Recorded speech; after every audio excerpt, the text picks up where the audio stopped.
Bonsoir à tous et merci de nous rejoindre dans l'info continue ce jeudi 16 juillet 2026. Stop et fin pour Saka Lafia et son équipe à la Commission électorale nationale autonome Sénat. Après 5 années de mission au sein de cette institution en charge de l'organisation des élections, les membres sont appelés à déposer le tablier. L'équipe dirigeante aurait connu des hauts et des bas et se serait illustrée par sa rigidité, voire sa fermeté au regard de la mise en œuvre des réformes structurelles qui entourent le processus électoral. Nul doute que les avis sont diversement partagés sur la gestion et le management des dossiers de candidature, car chacun a sa lecture des choses, comme on le note sur les réseaux sociaux. Quoi qu'il en soit, en question ce soir, le bilan de l'équipe dirigeante de la Sénat sur les 5 dernières années. En plateau, Kazmik Pedjo. Kazmik Pedjo, bonsoir. Bonsoir Luc Para, bonsoir chers téléspectateurs. Vous êtes le directeur de publication du quotidien L'Économiste. Merci de vous Nouvelle Économie, merci de vous être montré disponible. Et puis en face de vous, un analyste politique, Juste Capo, bonsoir. Bonsoir Wahab et bonsoir à nos très chers amis téléspectateurs de Canal 3 Bénin. Merci également pour votre disponibilité. Alors, 5 années de gestion de la Sénat, c'est finalement terminé pour Saka Lafia et son équipe. C'est bien ce que les honorables députés ont semblé dire sur le plan donc légal, mais c'est surtout ce que ressort donc la loi qui instaure cette commission électorale nationale autonome qui a un mandat donc de 5 ans, arrivé à expiration le 14 juillet, je crois bien, 2026, c'est-à-dire il y a cela 24 ou 48 heures. J'ai pas envie de dire c'est bien dommage, mais j'ai envie de dire c'est bien heureux que désormais les autorités qui nous gouvernent ont à cœur donc la rationalisation donc de l'économie, la rationalisation donc du travail bien fait, du savoir-faire, et donner donc congé temporairement donc aux institutions.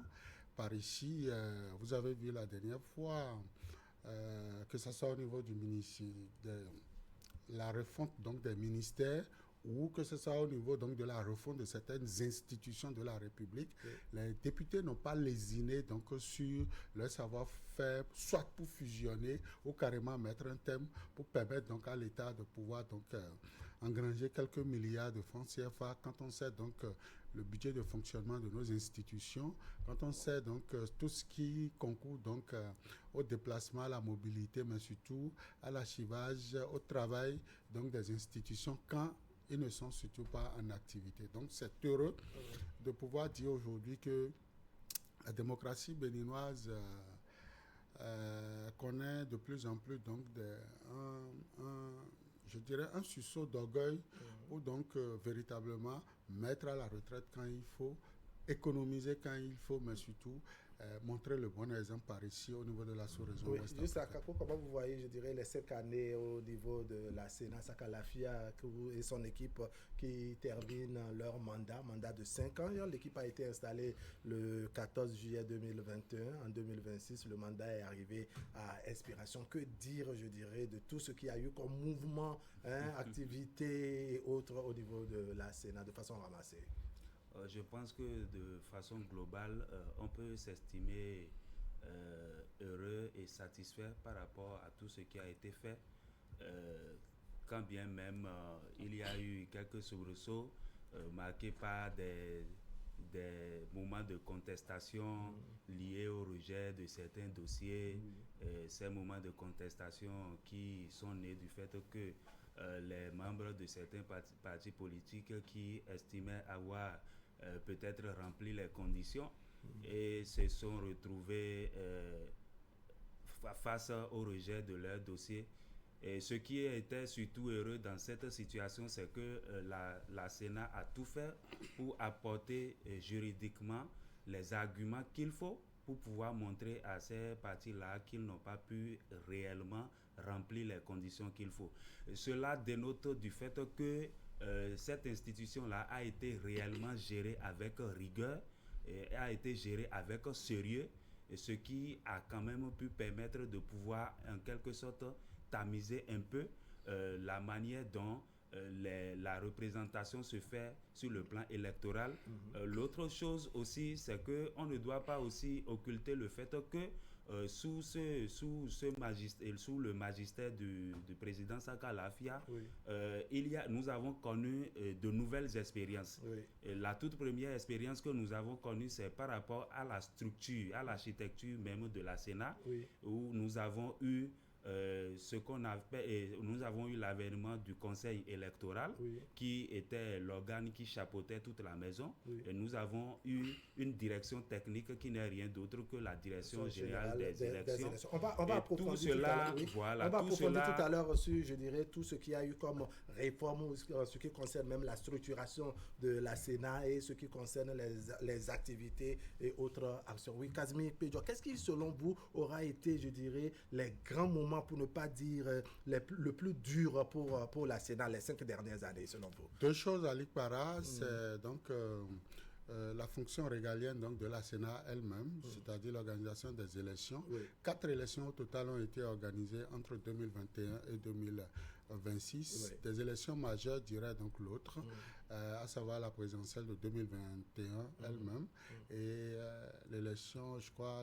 l'élection 2021, l'équipe de Saka Lafia n'était pas encore là. L'équipe est venue en juillet 2021. Donc, on a eu, n'est-ce pas, les élections de juillet de 2023, n'est-ce pas, les législatives de 2023. De 2023, voilà. Oui, c'était la première élection.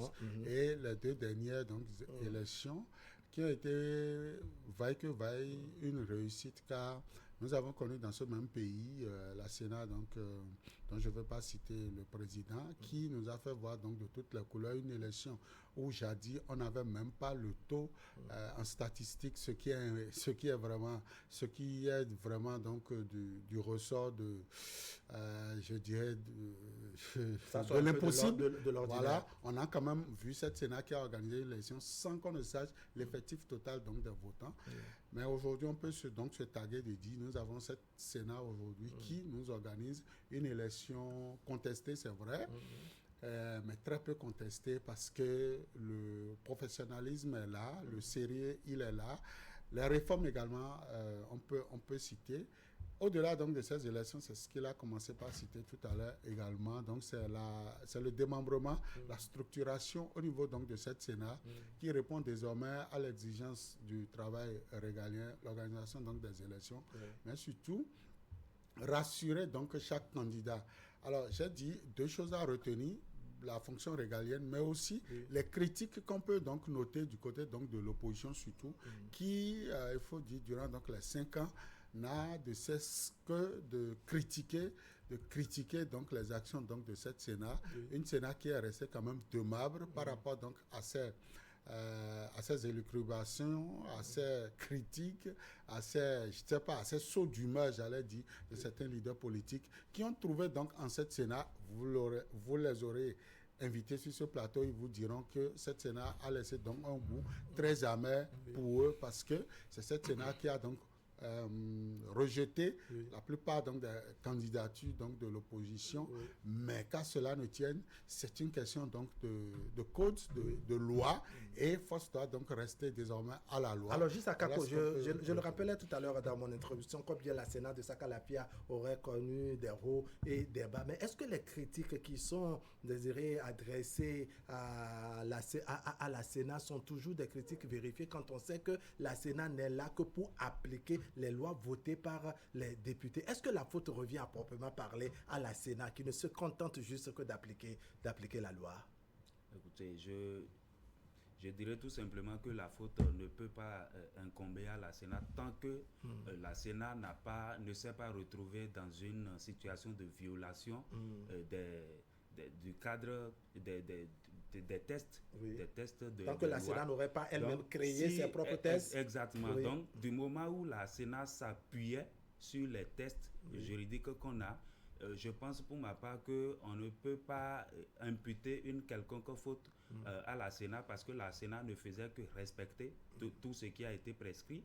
Et je pense que tous les événements qu'il y a eu et les différentes réponses qui ont été apportées par les différents responsables de cette institution-là, tous ces éléments-là ont pu quand même montrer combien de fois les choses ne se faisaient pas à volo, les choses se basaient réellement sur des éléments purement démontrés, et on a pu constater avec les partis qui s'étaient exprimés comme étant mécontents par rapport à certaines décisions qui avaient été prises et tout ça, qui ont voulu formuler des recours et tout ça. Si on était dans une situation où la Sénat s'était retrouvée dans une situation de violation, je pense que ces partis-là auraient eu gain de cause.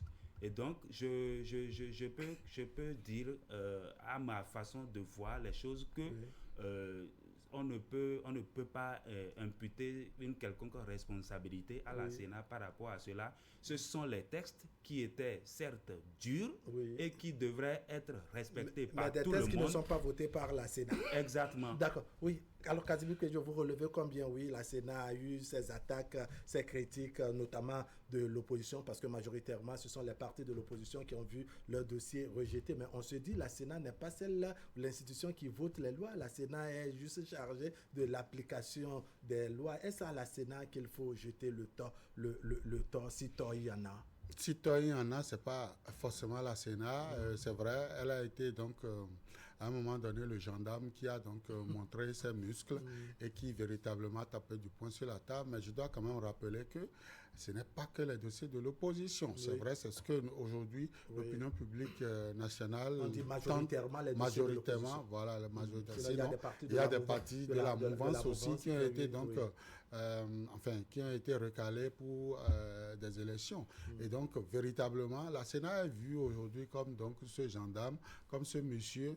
On ne voit plus donc le législateur quelque part assis à Porto-Novo, qui a donc mis à la disposition donc de la République tout entière donc on ne voit que l'équipe de Kadjiaron plutôt que l'équipe de l'équipe de Porto-Novo. Donc vous voyez, c'est un peu le triste sort qui est donc réservé donc à cette commission. Et pourtant, quand nous regardons donc dans le rétroviseur, quand nous regardons le bilan donc de cette Sénat, à l'Ikpara, c'est environ 10 000 dossiers traités pour les élections. Plus de 10 000 dossiers pour les 3 élections. Vous savez, pour un seul candidat, c'est une bactérie, c'est beaucoup donc de pièces qu'il faut lire, comprendre et voir si véritablement c'est pas arrivé à expiration. Quand je prends par exemple les casiers judiciaires seuls, étudier donc les casiers judiciaires de tous les candidats et voir si tel ou tel autre n'est pas donc condamné par une loi, tout ça. Est-ce que le casier judiciaire est encore valable? Est encore valable. Voici donc le quitus fiscal répond donc aux normes, tout ça, que ce n'est pas parce que nous sommes à l'aide. Les noms figurent comme cela se doit. Nous sommes à l'aide donc des 2.0 ou 3 points, combien je ne sais, où aujourd'hui on peut donc générer des pièces. On peut faire des photocopies, on peut introduire donc des documents et tout ça, ça a été géré par une équipe vraiment réduite et rompue à la tâche. Il faut donc avoir donc le cran pour dire que cette commission électorale nationale autonome a failli à sa mission juste parce qu'elle a trouvé dans vos dossiers des imperfections, des incongruités qu'elle a donc relevées à la face du monde et que vous n'avez pas participé. Je crois que c'est une œuvre humaine, même si c'est une institution morale, mais c'est une œuvre humaine, c'est des hommes qui sont là-bas et ils ne peuvent pas donc faire le bonheur de tous les Béninois. Ils ne peuvent pas faire le bonheur de tous les Béninois. Est-ce que c'est facile de porter la casquette d'une institution, n'est-ce pas, qui gère la mise en œuvre des réformes, surtout des réformes au plan électoral, parce qu'on a su qu'au niveau de l'Assemblée nationale, il y a eu beaucoup de lois, n'est-ce pas, qui ont été votées pour réformer l'administration, n'est-ce pas, pour réformer, je dirais, les institutions, réformer également le processus électoral. Est-ce que c'est facile de porter cette casquette quand on est à la Sénat, on est président de la Sénat, membre de la Sénat ou autre acteur travaillant dans le domaine électoral, comme ce fut le cas ces 5 dernières années pour Saka Lafia et son équipe? Je crois que c'est très difficile, je dirais même compliqué de se retrouver dans cette posture parce que on est obligé de faire fi de tout ce qui est affinité, on est obligé d'appliquer avec rigueur les textes et on est obligé de faire aussi très très attention pour prendre les décisions qui vont réellement mettre toute la population dans un climat de paix et de stabilité. Parce que, qu'on le veuille ou pas, les partis drainent derrière eux tout un monde. Et lorsqu'un parti n'est pas, par exemple, d'accord avec une décision qui est prise, on commence par soulever ou plutôt par demander à ses sympathisants de s'inscrire en faux par rapport à une décision qui est prise. Et nous avons eu à voir cela. Nous avons aussi vu combien de fois des critiques ont pullulé sur les réseaux sociaux.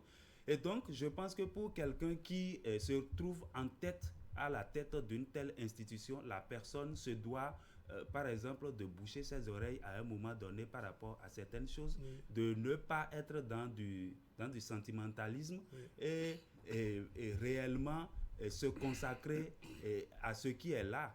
Quand bien même les tests sont durs, la personne qui est appelée à chapeauter cette institution-là est obligée de pouvoir les appliquer comme cela se doit. Et c'est justement pour cela que nous avons constaté que ce n'est pas n'importe qui qu'on a placé à la tête de cette institution-là. Et avec tout le parcours qu'on connaît au président Saka Lafia, on a vu comment il a pu gérer cette institution-là. Et donc, qu'on le veuille ou pas, ce qui rend aussi cette mission-là compliquée, c'est que, qu'on le veuille ou pas, lorsque une décision est prise par l'institution, c'est que c'est votre image en tant que personne individuelle qui est rattachée directement à la décision prise. Oui. Les gens n'arrivent pas forcément à pouvoir départir les choses. Oui. Les gens pensent que c'est seulement le président qui s'est levé et a pris la décision. Alors que vous voyez les choses de la même manière. Quand une décision vient de la Sénat ou d'une institution, on ne voit plus toute l'équipe qui a travaillé, qui a mené des réflexions et abouti à la décision. On voit pratiquement juste le nom du signataire ou alors le visage du principal responsable de cette institution. Un peu comme le rappelle juste Akapo, une décision est prise, la Sénat rejette le dossier de candidature, soit d'un individu ou bien de tout un parti. Mais on voit que c'est la méchanceté, c'est la dureté de la fermeté juste de Saka Lafia. On ne cite que Saka Lafia parce que président de la Sénat. Et l'autre, le sage, vous dira que le poisson pourrit par la tête. Mais au même moment, il faut reconnaître aussi que lorsque c'est bon, c'est la tête qui assume. Et donc, tout le temps, c'est le président qui est vu ici comme le méchant homme, comme celui-là qui ne veut pas de l'évolution de la démocratie, comme celui-là qui donc empêche véritablement les Béninois de jouir donc de leur droit de vote, de leur droit donc de se faire élire. Vous voyez, malheureusement, c'est ça. Et il faut avoir, comme il a dit, il faut avoir le dos très large. Il faut parfois mettre des boules de caisse dans les oreilles pour ne pas donc véritablement ébranler vos émotions et passer à côté de l'objectif. Au-delà de ça, vous parlez donc de l'organisation interne. Parfois, c'est là, c'est le moment donc de reconnaître à toutes les institutions de la République qui ont donc travaillé de commun accord avec la Sénat, parce que la Sénat en elle-même, elle n'est rien si l'exécutif ne mettait pas à la disposition de cette commission électorale nationale autonome le moyen financier qu'il faut. On a vu par ici des Sénats où des candidats ont été appelés à signer donc des papiers pour prendre donc des engagements qu'au cas où ils seraient élus, ils vont donc rembourser, ils vont donc essayer d'éponger la droite laissée par donc cette commission électorale nationale autonome. Vous vous souvenez? Vous vous souvenez également? Ça c'est la vieille histoire de la Sénat d'une certaine époque. Vous voyez, et donc jusqu'à aujourd'hui, c'est les responsables, c'est ceux-là, c'est les présidents donc de ces Sénats-là qui sont cités à longueur donc de journée pour dire voilà la commission électorale nationale autonome de temps qui a fait ça. Or, il y a certainement des mains invisibles ou peut-être des failles au niveau donc des instances, des institutions chargées d'accompagner donc le bon fonctionnement de cette commission électorale nationale autonome que nous, simples citoyens, nous n'avons donc pas la chance de voir et de comprendre comment ça fonctionne.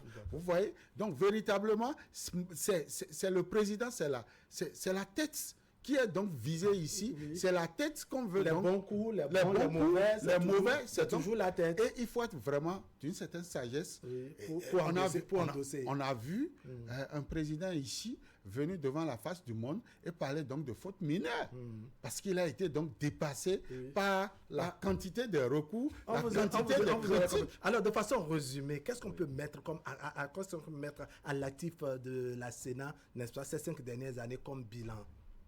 Alors, ce qu'on peut avoir, on peut noter comme bilan de cette mandature de la Sénat qui est arrivée à terme, Oui. c'est premièrement le fait que on a connu l'avènement d'une nouvelle structuration qui a permis réellement de pouvoir avoir une certaine efficacité dans l'organisation des différentes élections. Oui. Et ce que nous ne devons pas surtout aussi occulter, c'est que quand bien même la mission régalienne que la Sénat avait, c'était d'organiser les élections de façon générale sur le plan national, il y avait aussi un appui technique, il y avait aussi des appuis techniques que la Sénat apportait à des organisations professionnelles. Oui. Donc ça aussi, c'est un élément pertinent et important qu'on peut mettre à l'actif de ce bilan-là. L'autre chose, c'est que on pêcherait si on ne le dit pas aussi. Nous avons noté au cours de cette mandature de la Sénat aussi qu'il y a eu l'aspect du numérique qui a été assez développé. D'accord. La numérisation, la digitalisation au niveau des différentes procédures. Oui. Il y a eu cet aspect-là qu'on a aussi observé.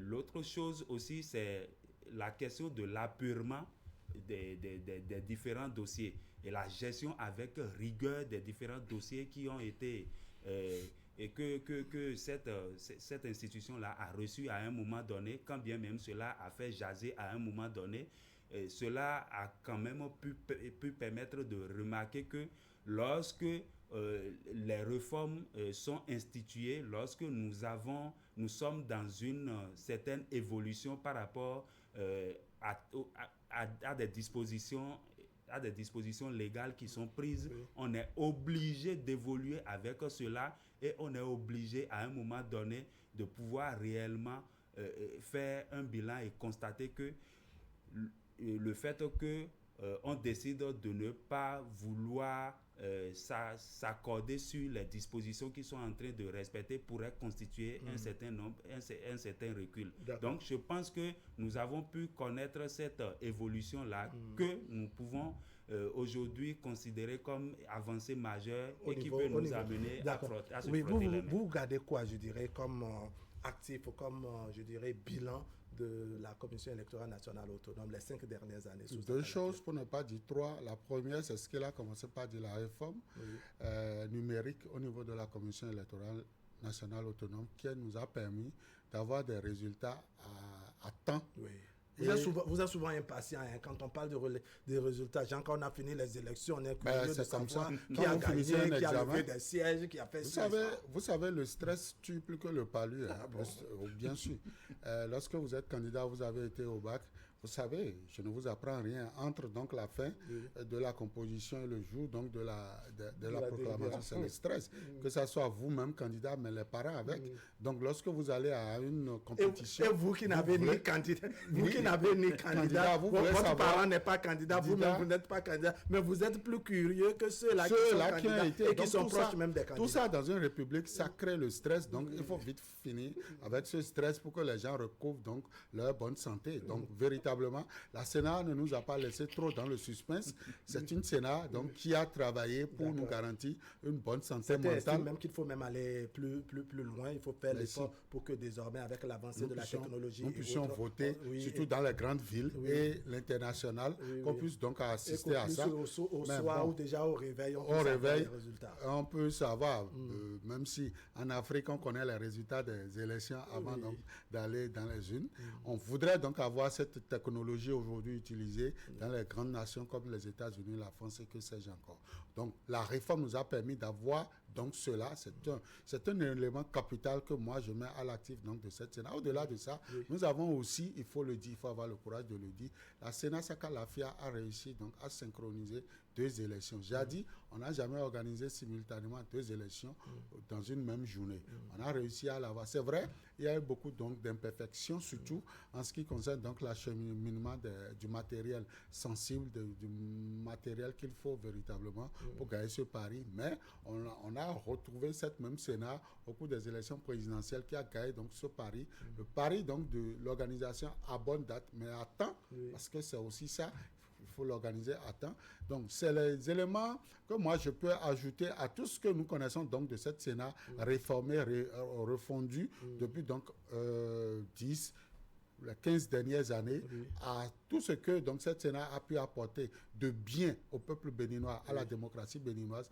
Voilà des éléments nouveaux que Saka Lafia, du rôle, s'il vous plaît, de ce monsieur qu'on aurait traité de tous les noms d'oiseaux. Oui, c'est pas forcément le monsieur 2.0 par ici. Et c'est le monsieur qu'on a critiqué, qu'on a tassé de tous les noms, en termes donc de modernité. Vous l'avez dit tout à l'heure. Mais contre toute attente, comme c'est la tête, il faut le charger. Alors, qu'est-ce qui est corrigé? Qu'est-ce qu'il faut corriger selon vous au niveau de la Sénat, peut-être dans le futur, pourquoi pas, puisque la Sénat, n'est-ce pas, est provisoirement mise en veilleuse avec cette décision adoptée à l'Assemblée nationale le 10 juillet dernier. Alors, les éléments qu'il y a à ou bien vous pensez que tout est parfait? Bon, ça n'existe pas. Aucune œuvre humaine n'est parfaite à 100%. Il y a toujours quelque chose à dire. Et je pense que M. Ekpedjo a commencé déjà par aborder l'une des questions phares qui constitue peut-être un élément de point d'ombre qu'on peut souligner, c'est par rapport à l'acheminement du matériel. Il faudra pour l'avenir, si les réformes sont faites et que nous parvenons à une nouvelle organisation, que cela puisse, ce point-là puisse être réellement touché pour que cela puisse se gérer convenablement. L'autre chose, pourquoi ne pas aller aussi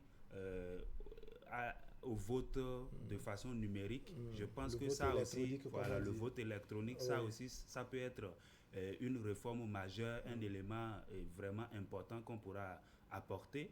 Et il y a aussi l'aspect du paiement des agents électoraux qui sont allés sur le terrain et tout ça.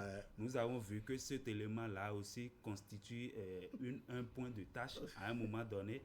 Et nous avons vu sur les réseaux sociaux combien de fois les gens jasaient de par-ci par-là par rapport à cela. Tout le monde n'est pas content. Voilà, je pense que la fois passée, les honorables députés ont bien fait d'avoir souligné le fait qu'il va falloir vite vider aussi ce dossier-là dans le processus qui est enclenché par rapport à la liquidation des différents actifs de cette institution.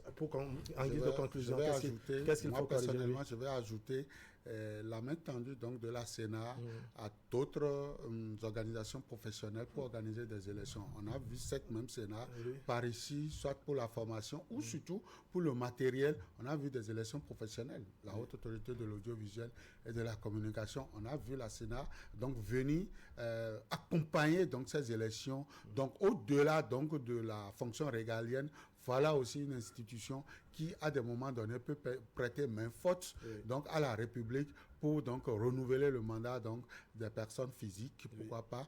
Et c'est à l'actif donc de cette Sénat-là, au-delà de tout ce que nous disons en termes donc d'imperfection, je crois que c'est des points qu'il faut inscrire dans les rapports et corriger plus tard. Kazmi Pedjo, merci beaucoup. Juste à Capo, merci également. Mesdames, Messieurs, ce serait tout pour aujourd'hui. Merci de nous avoir suivis. Merci également à Boris Adanro et Monsieur au niveau de la réalisation. Ce serait donc tout pour aujourd'hui. La rediffusion, c'est tout à l'heure à 23h et demain, autour de 10h30. Allez, portez-vous bien.